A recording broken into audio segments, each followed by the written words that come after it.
मुंडे सरकारांचा जन्मदिन का नाही, पुण्यस्मरणच का? मी थोडा विचारात पडलो. पण नंतर माझ्या लक्षात आलं की हो, संत महात्म्याचं पुण्यस्मरणच करत असतात तो हे संतासारखंच असावं म्हणून पुण्यस्मरण होत आहे, सामान्यांचं पुण्यस्मरण कधीच होत नाही.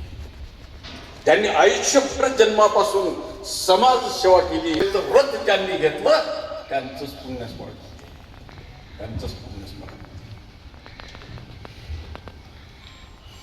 पहिली फळी निर्माण झाली ती महात्मा ज्योतिबा फुले, नंतर बाबासाहेब आंबेडकर, महात्मा ज्योतिबा फुले, भाऊसाहेब पंजाबराव देशमुख, कर्मवीर भाऊराव पाटील यांनी महाराष्ट्राची शैक्षणिक धुरा सांभाळली. आणि त्यांच्यानंतर त्यांच्याच बरोबरीने वाटचाल करणारी काही जी मंडळी होती त्यात पंढरीनाथ पाटील आणि भोंडे सरकार होते. त्या धारणीचे, त्या विचारधारा घेऊन चालणारे भोंडे सरकार होते, म्हणून आपण त्यांचं पुण्यस्मरण करत आहोत.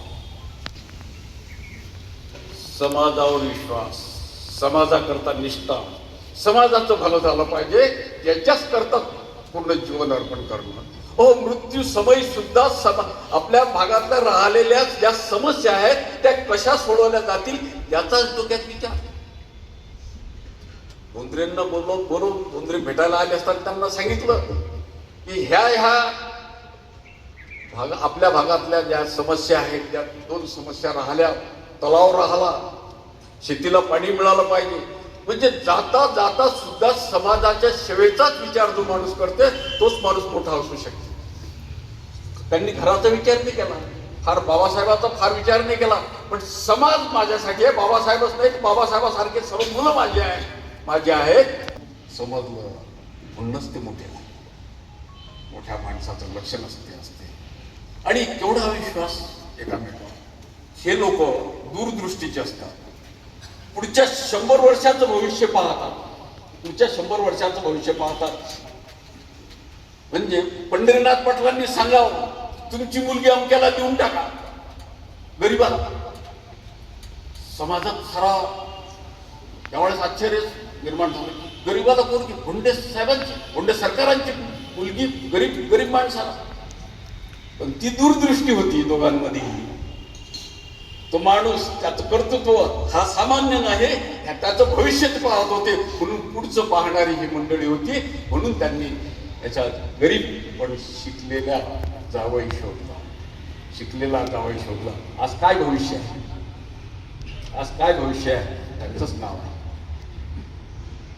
म्हणून हे दूरदृष्टी असणारे लोक, म्हणून समाजात ते आधीच व्यवस्था करतात. म्हणूनच त्यांनी शिक्षणाची व्यवस्था केली. मुलं शिकले पाहिजेत, मुलं मोठे झाले पाहिजेत, त्याच वेळेस आपल्या भागाचा विकास होईल. तसा होत नाही, तसा होणार नाही. असा त्यांनी जीवनभर समाजासाठी, शेतकऱ्यांसाठी आपलं आयुष्य खर्च केलं. मग आता हे लोक कुठं असतील? एवढं काम तर यांनी केलं. मग आता मेल्यावर यांना काय भेटलं? स्वर्गात गेले असतील?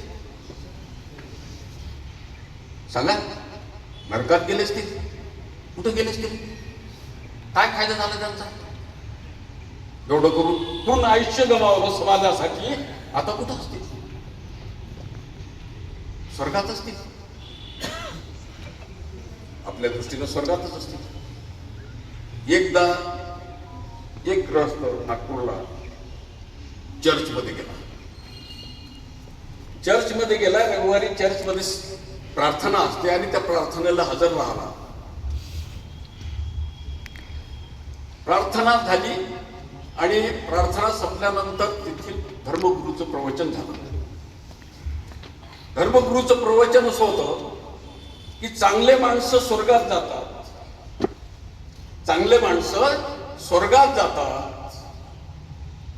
जे चांगले आणि धार्मिक आहेत ते स्वर्गात जातात आणि जे वाईट आहेत, बदमाश आहेत, लुटारू आहेत ते नरकात जातात. प्रवचन संपलं. ह्या ग्रस्तांचे तन्मयतेने ऐकले आणि घरी आला. घरी विचार करत बसला,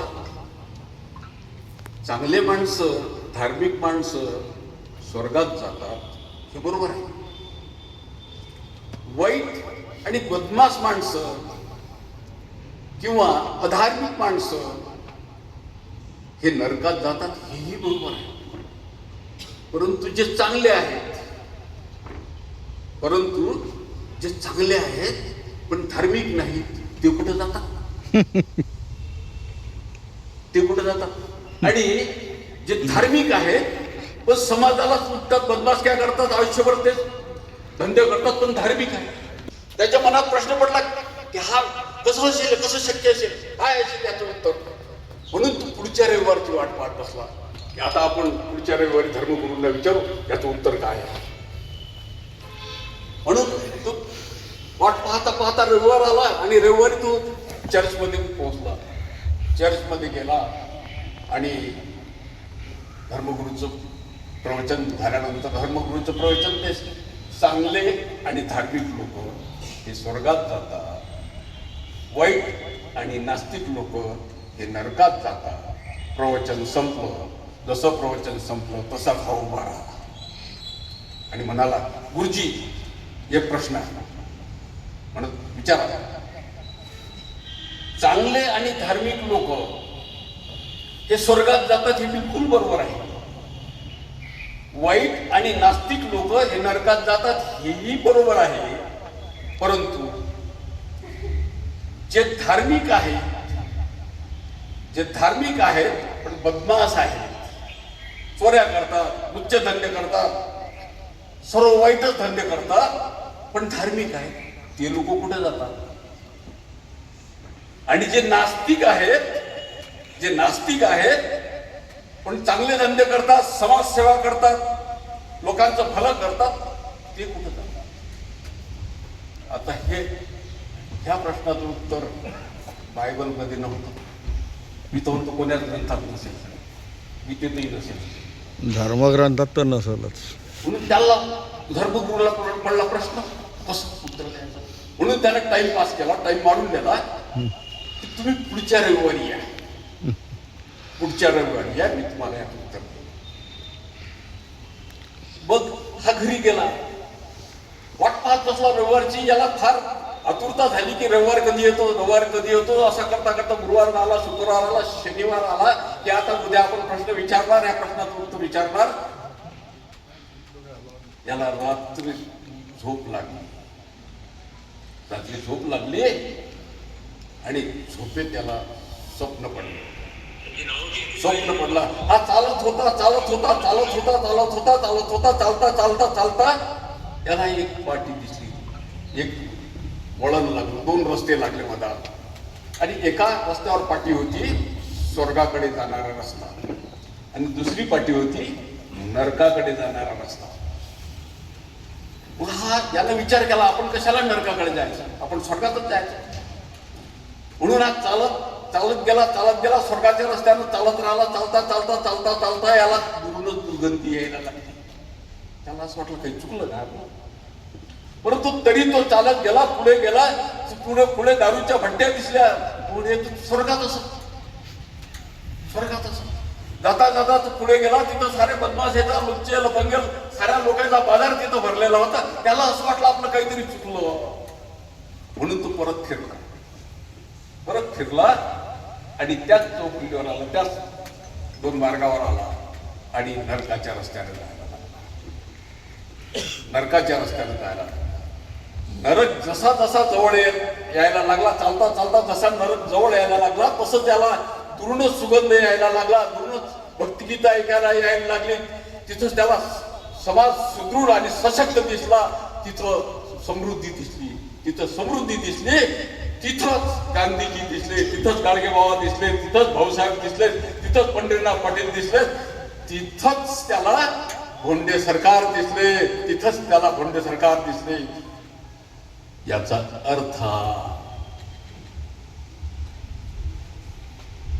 कर्तृत्ववान माणसं कुठेही गेले, नरकात जरी गेले तरी केल्याशिवाय राहत नाही. एवढी ताकद त्यांच्यात असते. भोंडे साहेबांचं पुंडलिकारांचं आयुष्य हे समाज कार्याकरता गेलं आणि त्यांच्या कार्याचा गौरव करणे नाही, तो गौरव आपण आपल्या अंगीकारणं, स्वतः अंगीकारणं हीच खरी त्यांना श्रद्धांजली ठरते. त्यांनी जे आयुष्यभर मार्गदर्शन केलं, जे कार्य केलं, आपल्याला सागरात असणाऱ्या दीपस्तंभासारखं ते मार्गदर्शक ठरेल आणि आपण त्यांचे विचार स्वतः अवलंबणं हीच खरी त्यांना आदरांजली ठरेल. थांबतो. धन्यवाद साहेब. अत्यंत सुंदर असे प्रतिकात्मक उदाहरणं देऊन आपलं वक्तृत्व सादर करणारे माननीय